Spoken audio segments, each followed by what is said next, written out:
Un poder opresor. Un pueblo luchador. Una revolución inspiradora.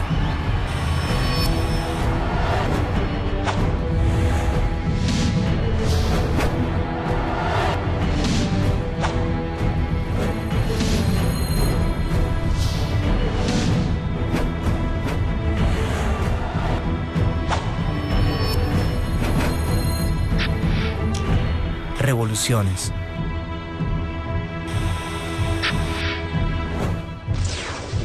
Revolución de Bolivia.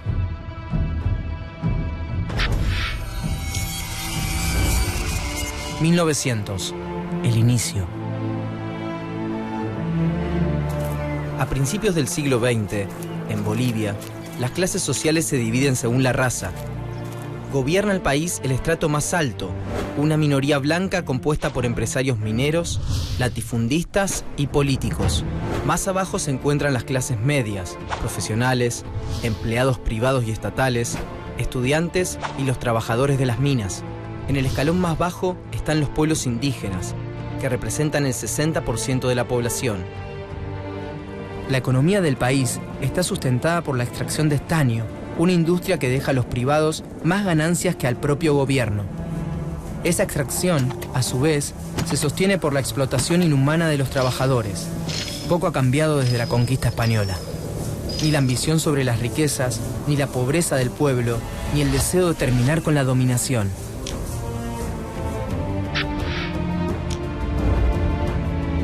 Illimani, de Arturo Borda, 1944. El Yatiri, de Arturo Borda, 1918. El Mendigo, Cecilio Guzmán de Rojas, 1919. Las empresas mineras tienen controlado al Estado boliviano y la oligarquía terrateniente concentra tierras expropiadas a los indígenas, que además se hallan presionados por los altos impuestos y son forzados a trabajar gratuitamente tanto para la prestación vial en la construcción de puentes y caminos como en las haciendas de los terratenientes. Como el voto está prohibido para los analfabetos, las clases bajas no pueden terminar con ese dominio. 1932. La Guerra del Chaco. En 1932 estalla una guerra entre Bolivia y Paraguay por el Chaco Boreal. El campo de batalla y las trincheras acercan a clases bajas y medias bolivianas, y de ese intercambio muchos indígenas aprenden de derechos, de política y de armas de fuego, mientras las clases medias descubren la miseria en los campos y en las minas que sufren sus compatriotas más pobres. En esa comunión de clases nace la conciencia de la situación del pueblo boliviano.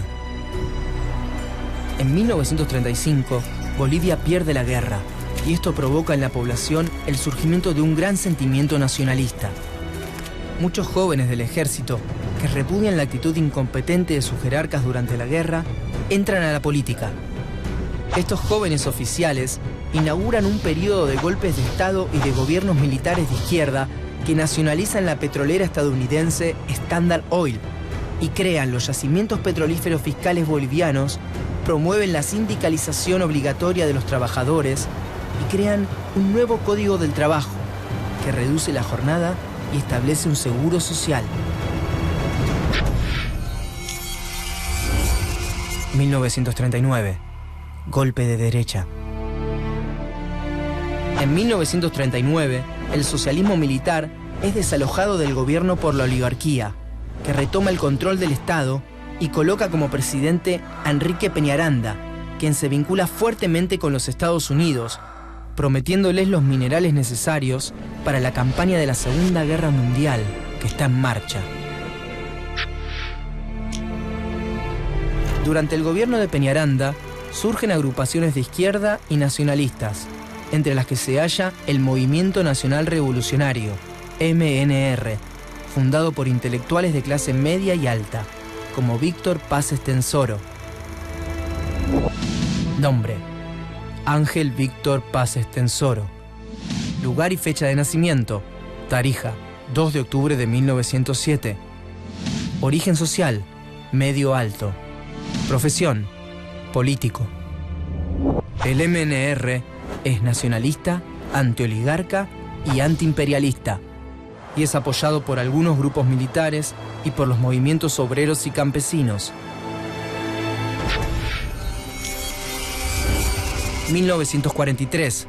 Golpe a golpe. En 1942, trabajadores de las minas Catavi y Siglo XX se declaran en huelga demandando mejores salarios. Y Peñaranda, que aún tiene vigente su promesa de asistir a los Estados Unidos en la guerra, envía tropas para reactivar la mina y asesina a 35 personas. Esto provoca la reacción del MNR y de facciones de izquierda del ejército, que derrocan a Peñaranda. El mayor Gualberto Villarroel López asume como presidente de facto y Paz Estenssoro, su ministro de Hacienda, se vuelve un pilar de su gobierno. Impulsa el primer Consejo Nacional Indígena, crea la Federación Sindical de Trabajadores Mineros de Bolivia, FSTMB, y suprime el trabajo gratuito, beneficiando a cientos de miles de bolivianos, mientras perjudica los intereses de los terratenientes y de los empresarios mineros. 1946. Corre más sangre. Villarroel y el MNR despiertan una fuerte oposición en la oligarquía y en los Estados Unidos, que lo consideran pro-nazi. Una multitud, compuesta por estudiantes, profesores y trabajadores, lincha al presidente, a quien consideran un fascista. Es un momento de gran confusión. Tras varios presidentes interinos, se realizan elecciones, en las que Paz Estenssoro es vencido por Enrique Herzog, quien intenta deshacer los progresos sociales conseguidos para el pueblo. Pero Paz Estenssoro, exiliado en Buenos Aires, reorganiza los cuadros de su partido y conspira contra Herzog. El MNR provoca rebeliones y huelgas mineras y sindicales. En agosto de 1949, Paz Estenssoro impulsa una insurrección que tiene lugar en Santa Cruz de la Sierra, Sucre, Potosí y Cochabamba, y que resulta reprimida de modo sangriento por el ejército. Este hecho termina de dividir a la nación. En medio del caos, en 1949, las elecciones legislativas demuestran que el pueblo se vuelca masivamente hacia la izquierda. Herzog deja el poder a su vicepresidente y desaparece de la escena exiliándose en Madrid. Finalmente, el 6 de mayo de 1951, el MNR obtiene la presidencia para Paz Estenssoro. 1952. El pueblo al poder. Las empresas mineras intentan anular los comicios y darle el poder a una junta militar. Pero en respuesta, el 9 de abril, en La Paz y otras ciudades, emerge un levantamiento popular.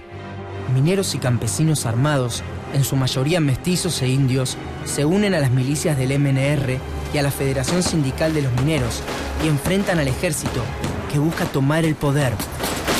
Los insurgentes reciben alimentos, abrigo y refugio de parte del pueblo. Y algunos miembros del ejército cercanos al MNR abren los cuarteles para armar al pueblo.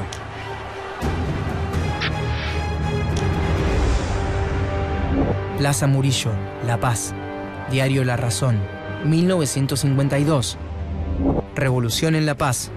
Diario La Razón, 1952. Campesinos armados. Diario La Razón, 1952. Finalmente los revolucionarios triunfan y el 14 de abril Estenssoro es recibido en La Paz, desde donde gobierna 4 años, durante los cuales se reorganiza el ejército con oficiales cercanos ideológicamente, se nacionalizan las minas y se crea la empresa minera del Estado. Se formulan las primeras propuestas de reforma agraria y se instaura el sufragio universal. La revolución inspira la lucha revolucionaria en América Latina. En junio de 1960, Paz Estenssoro vuelve a ser elegido presidente. Un año después, una nueva constitución que permite la reelección causa la división interna del MNR. El presidente pierde muchísimo apoyo del pueblo y de su propio partido.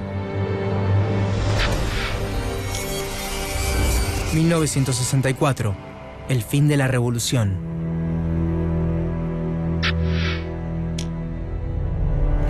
En las elecciones siguientes, los partidos opositores se niegan a participar y Paz Estenssoro es reelegido ilegítimamente.